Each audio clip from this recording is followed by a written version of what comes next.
مين المفروض يقول لي مين انا بحبك الاول، الولد ولا البنت؟ البنت.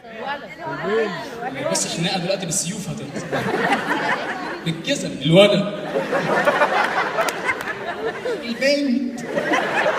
whatever. المهم شفت whatever بتاعتي بس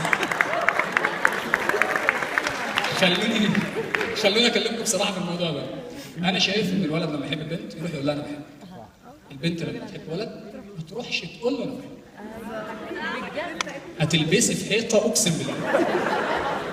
الواد يبقى حاطط عينه على بنته هيموت وبيريل، يروح يقول له صاحب البنت دي يلا انا هموت واكلمها.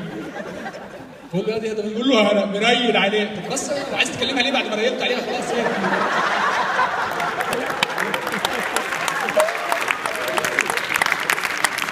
يقول له يلا هموت والله العظيم واكلمها. يقول له طب ما تروح تقول لها. يقول له لا مش عارف مكسوف يا عم مش عارف. فالبنت هي اللي تروح تقول له على فكره يا احمد انا بحبك. ليه؟ مش عارف والله انت فاجئتيني بصراحه. يروح لصاحبه يقول له صاحبه يقول له ها عملت ايه؟ طلع بتحبني يا عم. طب والله طلع بتحبك؟ طب وبعدين هنعمل ايه؟ نشوف واحده ثانيه ما بتحبكش بقى بتحبك بس.